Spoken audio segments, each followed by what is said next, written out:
kan bernegara, artinya dari Jakarta sampai ke desa ya satu kesatuan. Kita bukan federal, kita negara kesatuan. Karena kita tidak punya GBHN.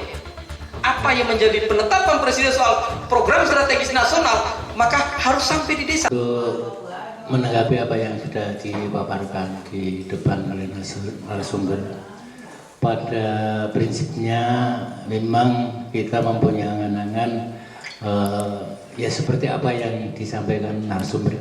Namun dalam praktek di perjalanan waktu itu memang sulit kita mencapai itu. Nah, contohnya kita terkait dengan gotong royong misalnya. Kita untuk menyatukan persepsi untuk bergotong royong saja juga masih sulit. Mohon nanti diberikan resep yang ampuh yang terkait dengan kunci dari kebersamaan untuk memajukan desa Beji. Itu sebetulnya kita-kita yang dipercaya di lembaga ataupun dianggap tokoh masyarakat itu memang sebenarnya arahnya sudah seperti apa yang mau Bapak sampaikan atau paparkan. Tapi yaitu dalam perjalanan memang terkadang ada tadi kepentingan dan sebagainya. Mohon nanti yang set untuk menyatukan supaya gotong royong itu benar-benar berawal dari gotong royong itu nanti kita sampai ke hasil yaitu ke tahun ke-6 gitu. Terima kasih. Bu, masih ada lagi? Kalau enggak saya lanjut. Mohon maaf Bapak Ibu sekalian. Kalau saya bukan mau melojit, bukan mau melatih Bapak Ibu sekalian menggambar, tapi sejenak saya mau mengajak kita melihat desa kita itu sebenarnya posisinya di mana sih? Ya. Ini Beji. Ya. Ini barat, ini timur, ini selatan, ini utara. Saya yakin Bapak non sibuk umurnya sudah berapa Pak sekarang? 60 tahun. Berarti Bapak itu sudah ada 60 tahun ya di Beji. Misalnya, ini misalnya. Kalau saya tanya, Pak, kalau Beji bagian barat itu potensinya apa, Pak? Bapak sudah 60 tahun. Bu Lurah berapa tahun di Beji? 43 tahun. Baru jadi lurah kan belum setahun Bu ya? 8 bulan. Nah, ini simpel. Saya ingin menghubungkan bagaimana pentingnya kita melakukan pemetaan desa. Menyusun master plan desa. Tadi beliau Pak Narto sudah 60 tahun, Bu Lurah 40 tahun. Ditanya, kira-kira Beji bagian barat ini potensinya apa kalau pertanyaan saya?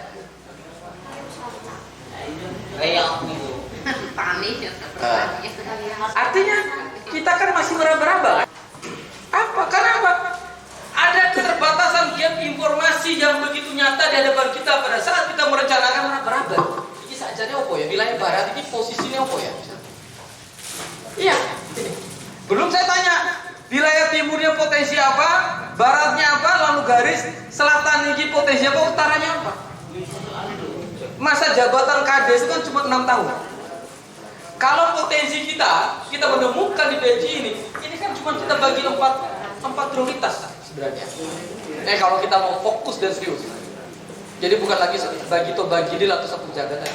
Misal, berdasarkan hasil pemetaan kajian potensi desa di dalam master plan kita, muncul nanti rumusan pertama. Ini rumusan pertama, rumus 1 menunjukkan Beji wilayah barat meliputi RT sekian dusun bla bla bla.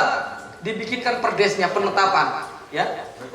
Wilayah barat sebagai ini contoh Bu. Karena kita belum turun lapangan kan, sebagai lumbung ternak. Ini contoh. Hasil kajian berikut, di wilayah selatan ini sebagai daerah wisata misalnya begitu, agro misalnya dan lain-lain. Di sini lumbung pangan, ya, jagung, ubi, singkong, padi dan lain-lain. Wilayah utara itu apa? Atau boleh saja desa itu merumuskan cuma 2, antara timur dengan barat atau utara dengan selatan, boleh, boleh. Ya. Tapi untuk mengakomodir, saya kira 3 juga bisa, ya, wilayah-wilayah itu tadi. Ini akan ditemukan. Nah, berdasarkan penetapan ini, yang nanti kemudian Bu Lurah itu menetapkan peraturan kelurahannya berkaitan dengan wilayah B itu tuh menjadi kawasan strategis untuk lumbung ternak misalnya. Kan di pusat kan ada yang namanya program strategis nasional, ada yang namanya KEK, kawasan ekonomi khusus nasional. Di kabupaten juga ada Bu program, tanya beliau. Kenapa? Paradigma perencanaan dari Sabang sampai Merauke Bappenas sudah tetapkan namanya DIS. DIS itu tematik, holistik, dan integratif. Ini kita sudah masuk integratif ini. Sudah masuk juga holistik. Begitu masing-masing wilayah kita sudah kasih tema. Wilayah barat itu tematik pembangunan kita itu adalah lumbung ternak. Maka besok ketika kita bikin websitenya, ya kalau desa bikin websitenya, lalu kemudian bikinkan video drone-nya untuk melihat potensi, itu mau kementerian, mau dinas pertanian, tinggal klik. BJ itu kalau mau investasi ternak itu datang ke wilayah barat ya, wilayah timur nggak cocok. Memudahkan nggak? Besok mau musdes, ditonton dulu wilayahnya BJ itu, pakai JIS itu nanti ya, geografi informasi sistem, tinggal diklik, dilihat. Oh, kita itu mau berwisata selama ini kan hanya modal lihat jalan-jalan saja bagus. Ternyata berdasarkan landscape-nya, ya, dilihat dari petanya tadi, pariwisata itu nggak cocok ternyata selatan, cocoknya utara. Ini contoh misalnya. Tapi karena kita tidak keterbatasan data dan informasi, akhirnya apa? Ya meraba-raba, berdasarkan insting. Ya. Jadi ini Bapak sekalian, tim nanti sampai menemukan di master plan tadi itu zonasi kawasan strategis di wilayah desa BJ itu untuk peruntukan untuk apa? Karena apa? Kita juga tidak bisa memungkiri bahwa di undang-undang desa itu kan ada pembicaraan namanya kawasan pedesaan. Di kawasan itu bisa menjadi domainnya kabupaten juga, bisa juga menjadi miliknya desa. Contoh misalnya pertanian, mau pengembangan sebagai daerah bibit misalnya, di mana misalnya begitu. Itu kan programnya kabupaten, boleh nggak masuk desa? Boleh, karena itu namanya kawasan.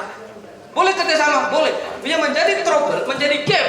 Desa nggak punya perencanaannya, kabupaten punya. Akhirnya apa? Desa nonton sambil meri-meri, misu-misu. Loh, kayak kok dinas pertanian gawe program, kok nggak ngajak-ngajak kita? Loh, perencanaanmu itu nggak nyambung di sana. Ini problem. Ya, jadi ya saya bangga karena di sini juga ada senior kita, ada sesepuh kita. Beliau dari dinas pertanian, ini nyambung. Saya yakin, saya optimis. Ini gambaran tindak lanjutnya dari kalau kita tadi mampu di dalam master plan menemukan tematik program. Sehingga dalam misalnya ini sudah kita tetapkan, misalnya lumbung ternak, gampang. Bagaimana baru kita akan bicara bisnis to bisnisnya. Ini kan bicara government, pemerintah ke pemerintahnya. Mengembangkan potensi masyarakat desanya, baru kita masuk ke rumusan nanti bisnis plan-nya BUMDes. Jadi kami belum mau mencampur adukan, biar nggak mumet. Ya, ini aspeknya dulu pemerintahannya. Ini namanya berpemerintahan desa. Begitu bagaimana mengelola potensi desa menjadi uang, nanti kumpulkan lagi BUMDesnya. Kita akan nyusun bagaimana bisnis plan unit usaha BUMDesnya. Mau ternak, mau apapun lah, mau belalang, boleh. Ya, kita rumuskan bisnis plan. Mungkin itu, Bapak Ibu sekalian. Ada lagi? Begini Pak sebenarnya. Kenapa gotong royong itu menjadi mahal hari ini? Ya, menjadi mahal hari ini. Dan bukan berarti gotong royong di Gunung Kidul itu tidak ada. Saya yakin tetap ada. Ya, soal guyub rukun, rasulan itu adalah bagian dari membangun suatu gotong royong. Nah, kalau ditarik kepada aspek tata kelola pemerintahan, kenapa kemudian gotong royong itu menjadi landai bahkan urun? Jadi gini Pak, memang ini ada perdebatan di dalam berpemerintahan Pak, bukan sosialnya. Dulu kami termasuk menolak kebijakan HOK itu, ya, harian orang kerja dengan padat karya tunai, ya gitu. Itu sebenarnya program dari replikasi PNVM Mandiri dulu, ya. Itu adalah cara Bank Dunia sebenarnya, karena ada uang triliunan dimiliki oleh Bank Dunia yang nggak bisa diserap. Maka muncullah kebijakan yang namanya HOK, HOK ini baik. Ini HOK ini niatnya baik, tetapi kemudian ada hal yang dilabrak di HOK ini, ya, soal gotong royong dan lain-lain, ya. Maka untuk membahasakan secara administrasi muncullah kemudian PLKPP ya, tentang pengadaan barang dan jasa di desa. Yang di sana diklausulkan mengatakan begini, desa dalam hal melakukan pembangunan desa semaksimal mungkin menggunakan potensi desa. Salah satunya adalah potensi tenaga kerja. Maka muncullah rumusan HOK tadi 80.000 ya, 85.000 per orang. Dia dengan orang OH ya, orang dengan harian kerja ya, dia hitungan di situ. Niatnya baik memang ya, bagaimana mengoptimalkan tenaga kerja lokal agar terlibat. Tapi pada sisi lain ini meruntuhkan kebudayaan kebersamaan. Ya, yang kalau mau bikin musdes terkait dengan tematik perencanaan kita 2000 itu harus dibunyikan dalam rangka melaksanakan musdes tematik tahun 2021, di mana berancangan yang diusulkan oleh DPD bersama lurah yaitu adalah menjadikan desa kita lumbung ternak. Oleh sebab itu kami mengundang Bapak Ibu sekalian kiranya bisa hadir menyampaikan ide, gagasan, pikiran agar menjadikan desa kita sebagai lumbung ternak di tahun 2021. Kenapa gotong royong itu penting, aspirasi itu penting? Karena di situ nanti akan meningkatkan sense of rasa memiliki apa yang diusulkan tuh pasti dia rawat, dia jaga dengan baik-baik. Contoh, jenengan bikin pipanisasi air misalnya, yang dibangun oleh pemerintah desa dengan yang dibuat sendiri oleh masyarakat, mana yang lebih tahan lama? Masyarakat. Kenapa? Ada rasa memiliki di benda tersebut. Sama di desa. Kalau ada keterlibatan dia mengusulkan, dia melaksanakan bagian dari itu, saya yakin dia bertanggung jawab tuh dari dunia sampai akhirat itu. Oh, saya mengusulkan ini aku orang berjuangnya, saya bertanggung dosa saya. Itu apa? Prinsip gotong royong. Partisipasi dan gotong royong itu tidak mengurangi kewibawaan kewenangan yang kepala desa. Itu prinsipnya. Justru memperkuat legitimasi kepala desa. Itu prinsip dasarnya. Maka ini yang saya kira yang harus kita musyawarahkan. Monggo nanti kami dari tim Lembaga Strategi Nasional siap berpartisipasi untuk secara bersama-sama bangun Desa Beji, Kelurahan Beji, sekaligus ini menjadi tantangan bagi kami di tim Lembaga Strategi Nasional. Saya secara pribadi juga sekali lagi terima kasih Bu Lurah dengan seluruh para sesepuh Kelurahan Beji. Kami selalu bilang tidak ada yang tidak mungkin, ya.